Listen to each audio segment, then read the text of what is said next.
Hi, I'm Roger Mashad. At Franklin Templeton Investments, we believe that citizens need to be informed about the resources that can help make higher education more affordable. That's why we're proud to support programming produced by the Caucus Educational Corporation and their partners in public television. Funding for this edition of Caucus New Jersey has been provided by New Jersey Manufacturers Insurance Group, auto insurance, homeowners insurance, and banking under the principle of stewardship. PSE&G, committed to improving New Jersey's economy and strengthening its communities. Cohn Resnick, providing accounting, tax, and advisory services for more than 90 years. Roche, the law firm of Gibbons PC. United Water, making the planet sustainable is the best job on earth. NJ Best, New Jersey's 529 College Savings Plan. Turn a dream into a degree. And by Verizon Communications.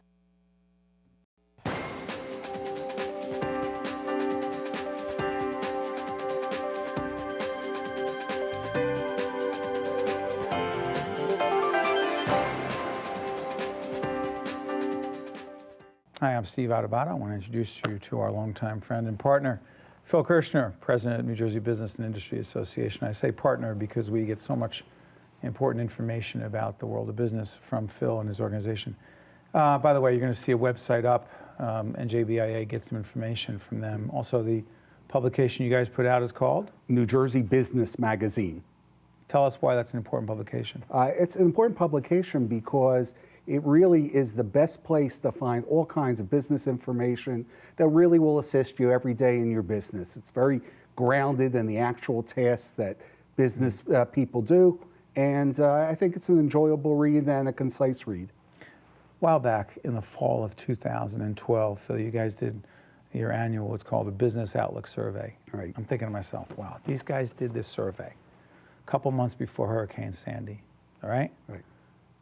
The biggest impact of Sandy on those results, and do you scrap them and say, well, what people in business were saying about business in 2013 in New Jersey, out the window? I don't think so, Steve. That's not what we're seeing from our businesses. And we have, from the smallest businesses on Main Street to the largest companies here in New Jersey, real optimism. And that was based on their 2012 sales and profits and revenues and their own investment in terms of purchases. All went up nicely from 2011. So they have some basis to fall back on. They like the direction that the state is heading, and I think they feel that it's structural. It's with the Sandy victims, that's 10 to 15%.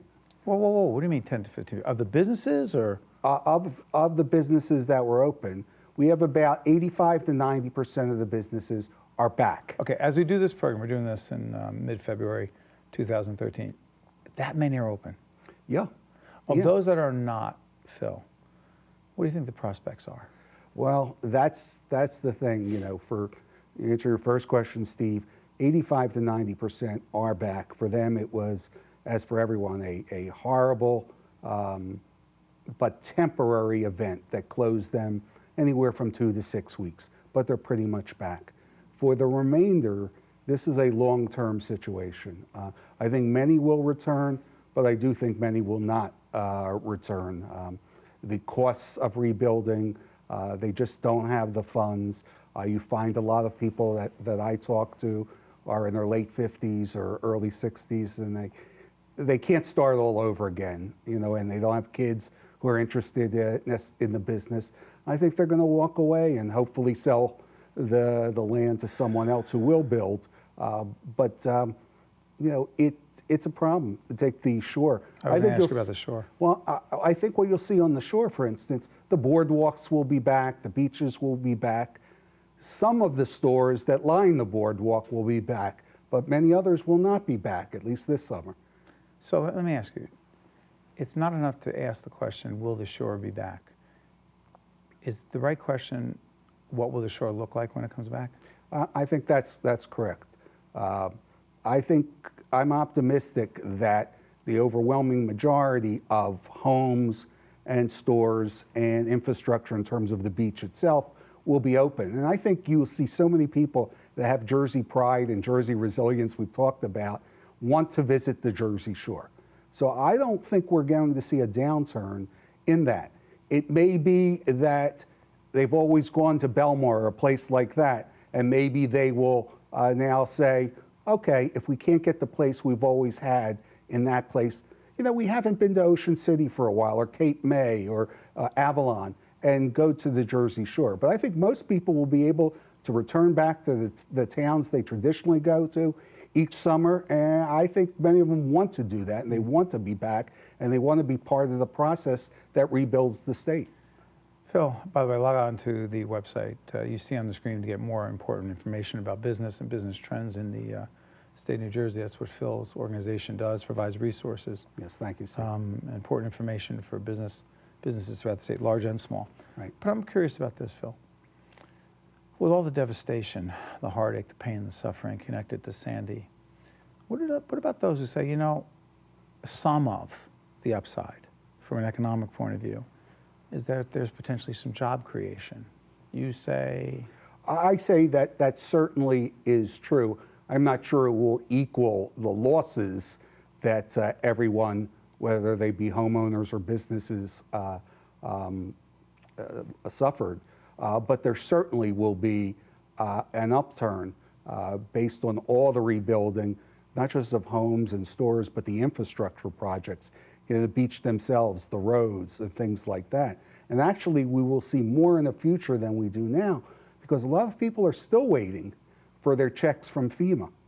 And they really can't start major rebuilding until they have checks in hand to pay the contractors. They're doing some of the smaller stuff that's okay and that they can afford, but the big projects, they need checks in hand. That's coming, that's moving along, but still needs to be completed. It's interesting you talk about FEMA, which brings me to the time we have. I've talked about the government piece. You've never been an advocate of big government, but you've been an advocate of government, private-public sector partnerships. Absolutely. Real quick, there's a grant program on the state level that's significant here. Talk about it. There is a significant program. I mean, I think this is an example where government can play a role, natural disasters and natural emergencies. That is not what citizens can do for themselves. That is something the government has to step into. And it's a problem we talked about. So many business people simply are up to their eyebrows in debt already, had already fixed up properties because of Irene. What they need in the short term is cash to get them over the hump so that they can rebuild. They can't afford to take on any more debt. They simply can't. And what we push for and what is in the package that the governor, our legislative delegation, our congressional delegation pushed for on a bipartisan basis is monies from the Department of Housing and Urban Development to give grants to businesses to get them over the hump, so to speak, so that we can continue economic development. And it's a recognition that rebuilding, whether you're a homeowner or a business, is a very, very expensive proposition, and it takes money. And so this will be seed money to help our businesses get over the hump and hopefully reopen in time for July 4th. That's an important opportunity for business and government to work together. Phil Kirshner is the president of New Jersey Business and Industry Association. The publication, again, you guys put out, is called? New Jersey Business Magazine. Website again? The website for the association is www.njbia.org. We've had it up the entire time. Phil, I want to thank you for joining us and being there for the business community, businesses large and small. We appreciate it. Thank you. I appreciate the opportunity. Thank you. Stay with us. I'm Steve Adubato. We'll be back right after this. If you would like more information on this program, or if you'd like to express an opinion, email us at info@caucusnj.org. Visit us online at caucusnj.org, or find us on Facebook at facebook.com/Steve Adubato, PhD. There she is, Dr. Maryanne Donahue, Vice President and Chief Nursing Executive, Jersey Shore University Medical Center. Good to see you. Thank you. Good to see you too. Not a lot of nurses have a PhD and an RN, or RN as well. When did you get the PhD? What year? Yeah. 1991. And it's interesting, that piece of it, why? It's an academic preparation. At the time I was teaching at Jersey City State College, believe it or not, and I was in my early 20s, Right. and I wouldn't be rehired for the next semester unless I said that I was going back for my PhD. So it was rather early in my career to be doing that, but I've never regretted it. I've never looked back. It's been a great education. But it's so interesting. It's a great segue to the whole question of higher education and nursing. Mm-hmm. There's an issue there, is there not? Yes. In terms of nursing faculty. What is that issue? The The- problem. The issue is that nurses with PhDs and nurses who are teaching at the undergraduate and graduate levels are aging out. And the average age of a nurse who is teaching in a faculty program is between 55 and 65. And that age is growing And what higher. happens as those faculty members age out? What happens? They have not been replaced by younger junior faculty who want to embrace the academic career. Okay, so let's take this to its logical conclusion. What When they're- next? What happens if they're not replaced? Well, that has a direct correlation then between new nurses being able to get into a nursing program, which we've seen in many of our local colleges and universities throughout New Jersey. They say for every 100 nursing students who want to be into a nursing program, only 50 can be accepted because we don't have the nursing faculty who are there. So then, Doctor, we're going to wind up having, see, right now in the state of New Jersey, we're seeing it in a lot of different states, but if you're looking at New Jersey right now, there is not a nursing shortage per se right now. Right now. Could you see us having one down the road? Absolutely, without a doubt. Because? Because when we talked just now about the nursing faculty shortage, there's also the aging, rather, of the nursing faculty. You're also looking at the average age of a nurse is also increasing. And right now it's between 45 and 50 years old, when for many of us who are new graduates back in the day, the average age of a nurse is what we were at the time, 21, 22. So we're really seeing that starting to take a little bit of a decline, but not as much as we would like. You told our producers, and you've said before, that you think that if in fact this nursing shortage becomes a reality, it could be the worst nursing shortage we've ever faced. Yes, it would be Why? the Armageddon of nursing shortages. Oh, come on! That is scary, the Armageddon yes. of nursing shortages. Yes, it's no exaggeration. Well, you have two factors that are playing Is it the into perfect this. storm? You might Or say. the really bad storm? You could say that. Because? Well, there are two big factors. One is that Americans are also becoming sicker and we're not a well population. We're becoming more and more obese, so we're getting a lot more obesity-related illnesses, such as hypertension, diabetes, lots of things that are happening that are related to our sedentary overall lifestyle. And so that's one piece of it. So patients, we are becoming more and more challenging in terms of our healthcare needs. So then on the other hand, you have nurses who ought to be educated at the higher educational levels that haven't been, but certainly need to address not only the healthcare needs, but also technology. Two things we need to do. What are they? I know there's no one answer, but what do we need to do? In order to prepare for a better Yeah, to improve the situation. nursing. First of all, it would be a better educated nursing workforce to address the complex needs of patients as well as the growing reliance on technology. Right. And the other piece would be to really make sure that nursing becomes the career, or is portrayed as the career that younger people would want to be part of. Portrayed, is that part of the whole history of the J&J campaign, promoting Yes. nursing in a certain way? Yes, absolutely. That's one big part of it. Another part of it is making sure that there's nursing education funding training that's Nursing available through education the funding federal training. government. Many of us got our graduate degrees, if not our doctoral degrees, through the Nurse Training Act. That was in full force when we had President Carter in the White House, but then as soon as President Reagan came in and the succession of Republican presidents, I have to say that that's when there was a curtailing of the nursing education funding availability. What impact did that have? Direct. It was a direct relationship between the amount of money that's available for young students to take advantage of a Federal university, money. federal money, correct, to be able to educate themselves as nurses. So it's funny, people say, well, government has no role here. You say? That's not true at all. That's not true. No, it isn't.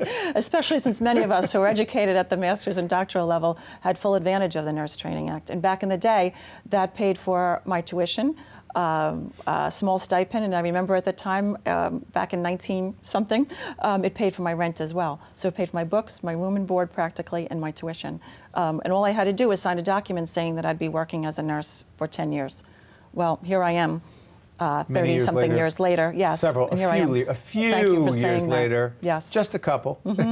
Still doing it and loving it? Loving it, absolutely. Because? Driving passion. I'm sure there are many other professions that can say that they can save lives and it makes a difference, but every day that a nurse comes to work or comes into his or her workplace, they're doing something that means a tremendous difference in the lives of the patients they care for, as well as their families. You know, in the limited time we have left, being a nurse, being a successful nurse, then a nurse manager, requires a whole range of skills, right, that people don't see. In the minute we have left, name some of those skills. Leadership, responsibility, autonomy, passion, and I think on top of everything, there has to be fun. You have to be able to enjoy what you do and be part of a team that enjoys what they do too. What about the empathy and compassion for people that most of us may think we have, but they live it every day? Yes, yes, absolutely. And I think there's that connection to human beings that it's really a privilege to be part of a chapter in that family's life. And I always think that when I enter a patient's room, I'm representing just a small piece in this family story about what happened to mom, or what happened to dad, or what happened to me when I had my child, or when I held the hand of my mom as she took her last breath. And a nurse is part of that. You personalize it that much? Absolutely. I think every nurse does. Every member of the healthcare team does. I can't say that nurses have the corner on caring either.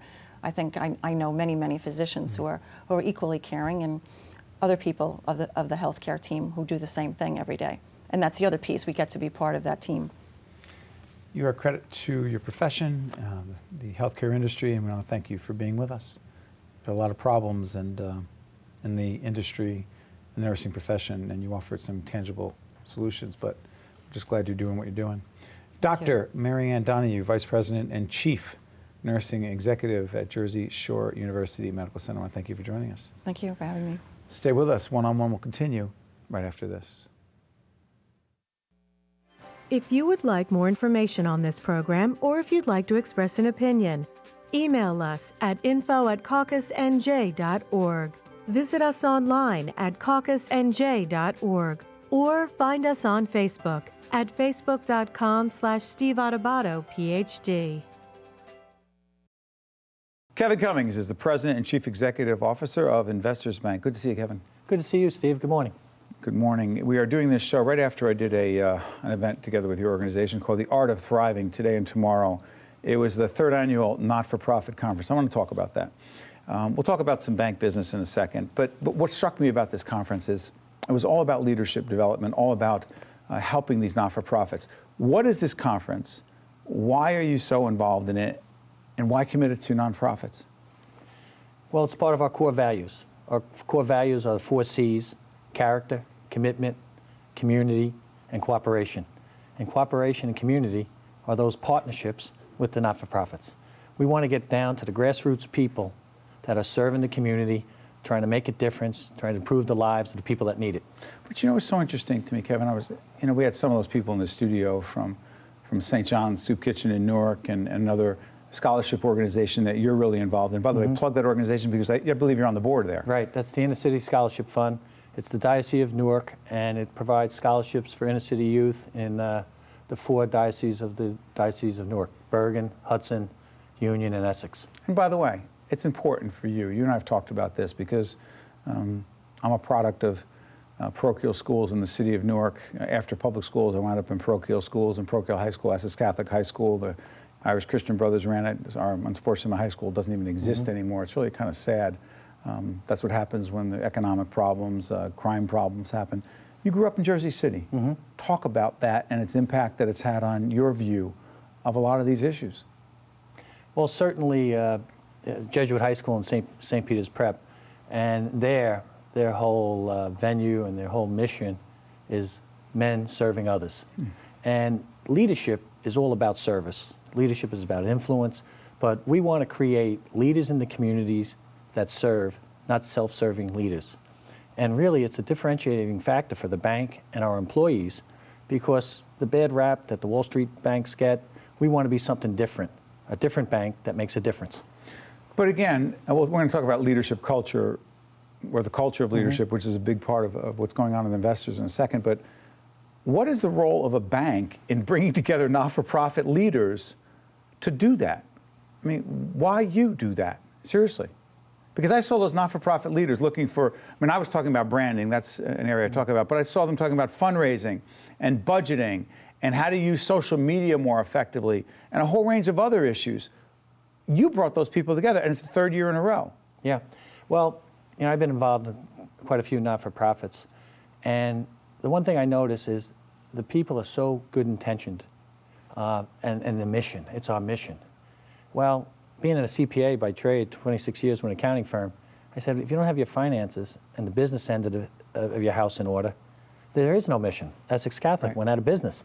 So these are the things, these are the needs that good-intentioned people, where a bank can help them with our expertise. Exactly. No money, no mission. That's right. Let's talk about leadership culture, because one of the conversations you and I wound up in with one of your colleagues, I mean, I'm fascinated by organizational leadership. I'm fascinated as a student of leadership, and people like John Maxwell. You and I have talked about John Maxwell, who's just the best at this stuff, right? Talk about a spiritual connection to leadership. If you ever want to look at somebody who's a great leadership writer and theorist, it's John Maxwell. Check him out. At your place, you believe in it a lot. You live it every day. Talk about it. Yeah, we're a bank that's on a journey, on a transformation journey. And it began in 2003 when the new management team came in. We decided to change the direction, the business strategy of the bank from a thrift to a full-service commercial bank.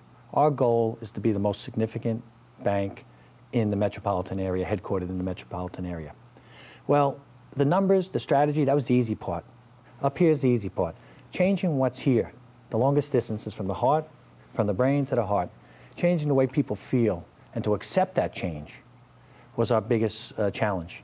And that's where the change in the culture, change in our attitudes, change in the work ethic. But what do you do? Is it about seminars, workshops, coaching? What is it? It starts with getting our employees, getting our staff to feel good about coming to work, to live a purposeful life. We invested over $1 million with this consulting firm over an 18-month period. And it wasn't about banking. It was about leadership development. It was a 12-week course, Think and Grow Rich, Napoleon Hill.